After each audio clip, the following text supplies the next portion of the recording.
Hi friends, నా పేరు Venkatesh. Welcome to radio channel చిల్బర్ అప్డేట్స్ 2.4. ఫస్ట్ వీడియో క్లిక్ కొట్టండి, అలాగే ఐ బటన్ మీద ప్రెస్ చేయండి. సబ్స్క్రైబ్ చేయకపోతే సబ్స్క్రైబ్ చేయండి. ఇంకా సండే షూట్ అయితే కంప్లీట్ అయిపోయింది.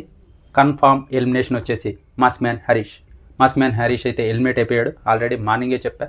4 వీక్స్ నుంచి ఏదైతే ఓటింగ్ ఆర్డర్ చెప్తూ వస్తున్నానో, ఎవరైతే ఎలిమినేట్ అవుతారని చెప్తూ వస్తున్నానో వాళ్ళే ఎలిమినేట్ అవుతూ వస్తున్నారు. నిన్న మధ్యాహ్నమే చెప్పా, ఫ్లోరా, శ్రీజ అలాగే మాస్ మ్యాన్ వీళ్ళు ఉన్నారు. వీళ్ళ ముగ్గురులో ఒకరు ఎలిమినేట్ అయ్యే ఛాన్సెస్ ఉన్నాయి. ఈయనే ఎందుకంటే హెల్త్ రీజన్స్ చెప్పి ఈయన్నే ఎలిమినేట్ చేసే ఛాన్సెస్ కూడా ఉన్నాయని.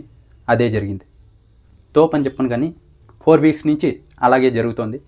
ఇంకొచ్చేసి ఎలిమినేట్ చేసేదానికి ఓనర్ని చేయడం ఎందుకు?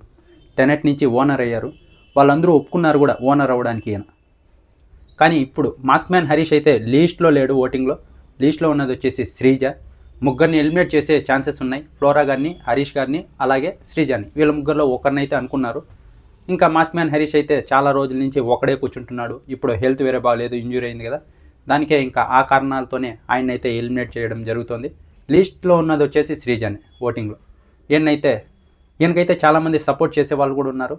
స్ట్రైట్గా మాట్లాడతాడు, ఏదనిపిస్తే అది మాట్లాడేస్తాడు. ఎవరి దగ్గరన్నా చిన్న పెద్ద అని చూడు. ఇప్పుడు చూడండి, నిన్న సంజన గారితో అలాగే బర్నీ గారితో గొడవ పడతాడు. ఇంకెవరన్నా అయితే తగ్గుతారు. అలా సంజన గారితో కూడా నిన్న ఇలా దొంగతనం చేస్తే మా అమ్మగారినైనా సరే హౌస్లోంచి పంపించేస్తాను నేనైతే అని, అలా నాకు గనక ఆ పవర్ ఉంటే అలా ఏదనిపిస్తే అది మాట్లాడేస్తాడు. నెగిటివ్ అవుతుందా పాజిటివ్ అవుతుందా అని ఆలోచించడు, మాట్లాడేస్తాడు. ఇతను జెన్యూన్ అని చాలామంది సపోర్ట్ చేసే వాళ్ళు ఉన్నారు. ఇంకా ఈ కారణం చెప్పే ఇంజూరీ అయింది, అదే హెల్త్ బాగాలేదని చెప్పి ఒకడే కూర్చుంటున్నాడని చెప్పి ఆయన అయితే ఎలిమినేట్ చేయడం జరిగింది. మాస్ మ్యాన్ ఎలిమినేట్ అయిపోయి